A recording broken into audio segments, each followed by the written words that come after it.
Hey guys, so today's contingency contract, Path of Not So Least Resistance.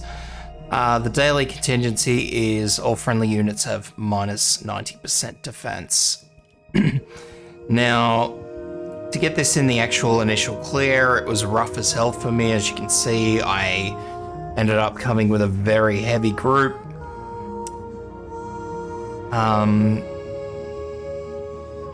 Not all are necessary. I have Firewatch there as sort of kind of redundant, just there as backup more than anything. But I couldn't actually get this done without Yafyala. So Yafyala is, I suppose, the important one to have in your group. So yeah, bring her along as a support unit. Surely someone has her, but yeah, there's a Yafyala, not on my friends list, but nevertheless, someone there. I did try with Angelina, but she didn't quite have the attack power to do it. I mean, if you've got someone like that's a level 90 with Mastery 3, I mean, if you've got a friend like that, that would probably do it. My Angelina's not at Mastery 3, so yeah.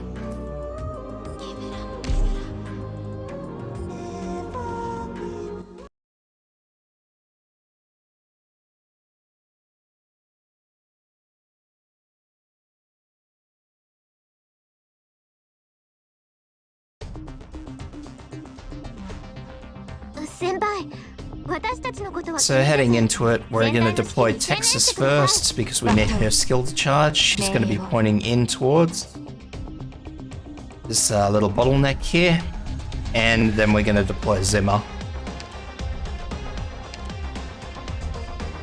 So Texas' skill as soon as it's ready.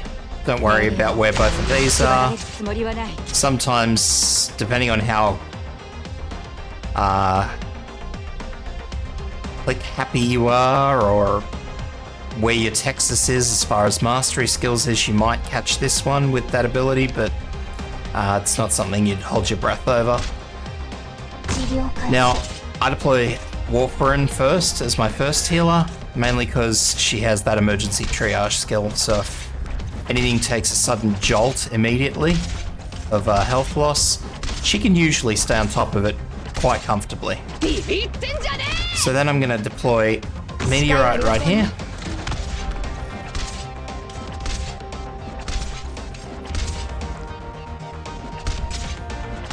And I'm just going to wait a minute until this guy gets on that tile, and then I'm going to deploy April.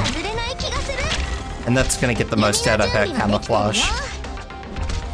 So Texas' skill is again as soon as it's ready. And then we're just going to start popping in other healers and whatnot else.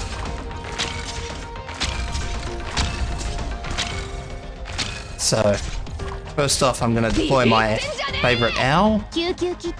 And then I'm going to deploy Null.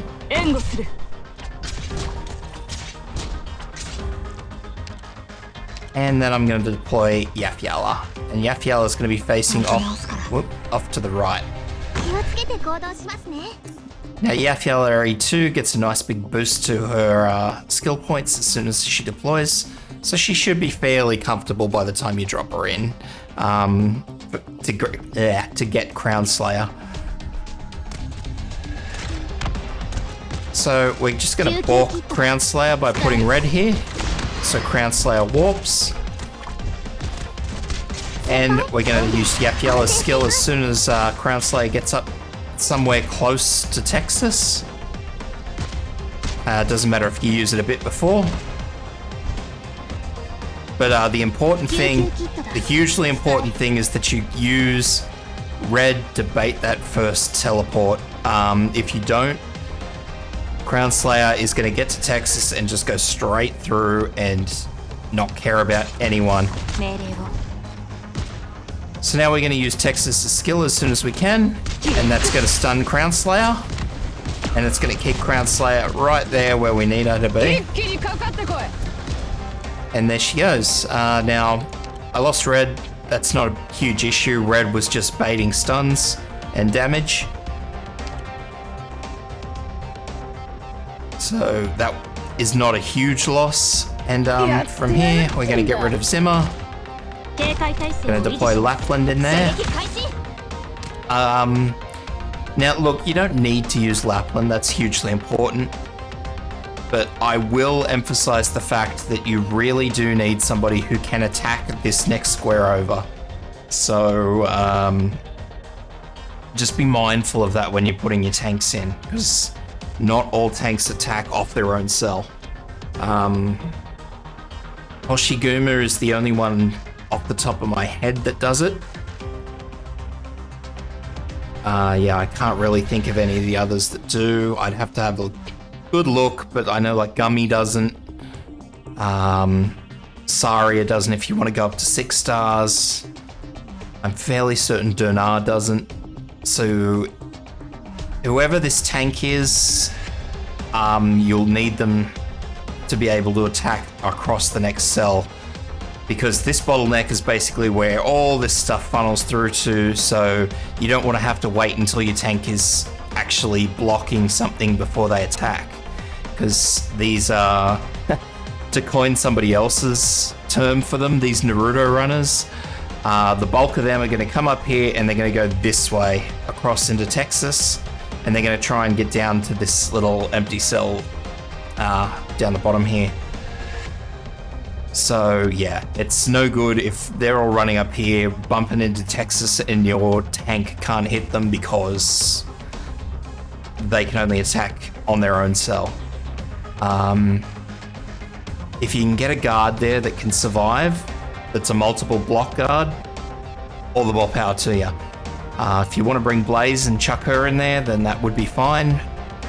But remember that what I'm doing at the moment is minus 90% defense, so you really want a guard that can stand their own ground, and frankly I think Blaze is probably the only one that could do that. So we'll continue on. We're going to pop Ethan down here, and Ethan's facing down, just so his his attack area comes across that red entry point there. And we're going to yank April.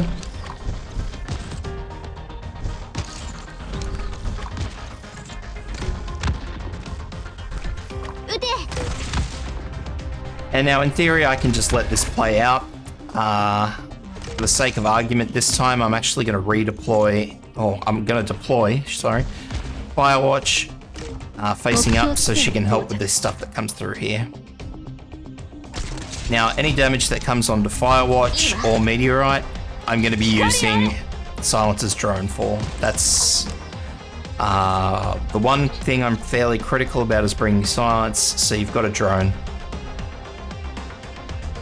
Because healing is going to need to be very sturdy in this map, and you're just really going to be wanting, even if Ethan gets damaged there like he just has, you can just pop down the drone, fill him up. So we use the camouflage here to help get this guy down, because Yapyella's skill's not ready yet. As you can see, Ethan's doing a good job keeping him in place, and then when I think he just went down, but if he doesn't go down, then we just use Texas' skill to stun him after he hits Null once. Let him hit Null once, use Texas' skill to stun the second attack. Do it as soon as the damage lands on Null, because there is a brief delay, probably about 1 second, before Texas' skill actually lands and they get stunned.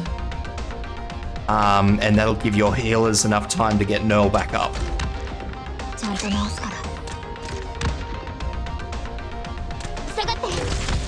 So the Wraiths, as you can see, really aren't being too bad.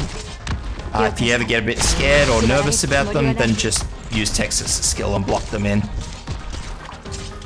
Texas' skill tends to have a fairly comfortable cooldown time, and also Ethan tends to block them quite well, not block them, but lock them in place quite well. And even then, if they do get down to Meteorite, her AoE usually finishes them off quite well. So now the next big part that we've got to worry about is these defense crushers that are coming through now. So I'm going to play this one entirely by ear, because as you saw, Ethan stunned it. So I'm just going to wait now. And so we're going to wait for one hit, and then we're going to use Texas' skill. Here comes the second one.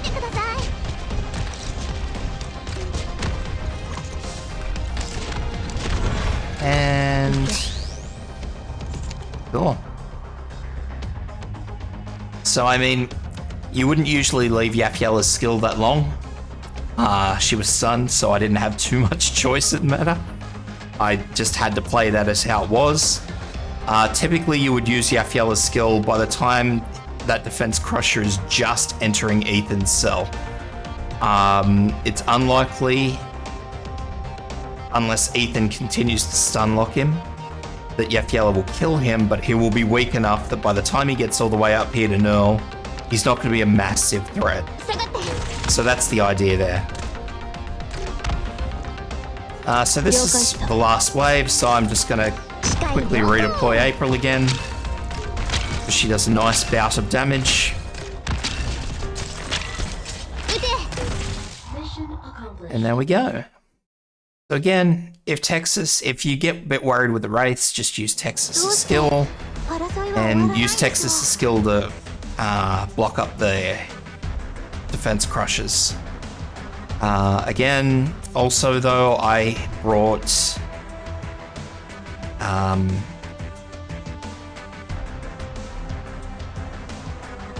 completely forgotten her name.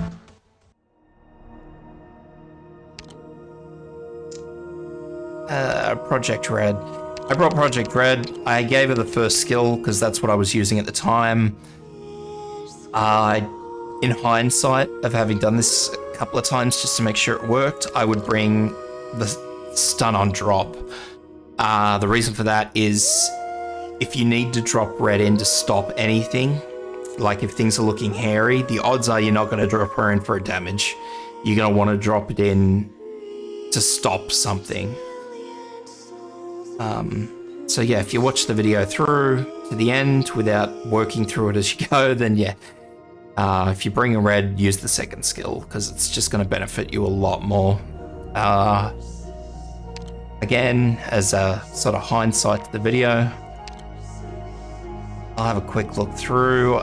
So you could use an Uncdes. I probably wouldn't though, because she's single block.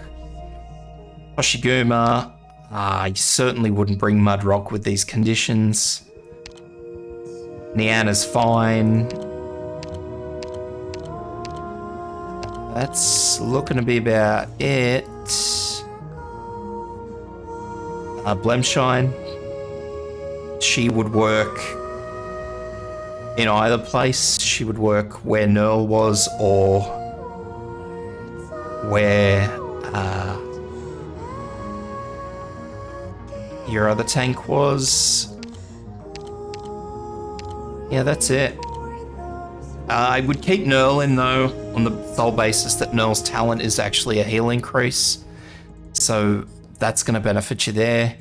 I certainly wouldn't really replace her with Saria. Because for all the benefit that Saria brings to the group, it's going to be completely dismissed with that minus 90% defense. So you really want operators that function over form. And unfortunately, Saria in most instances, when compared to Nerl, is a form over function, so don't do that.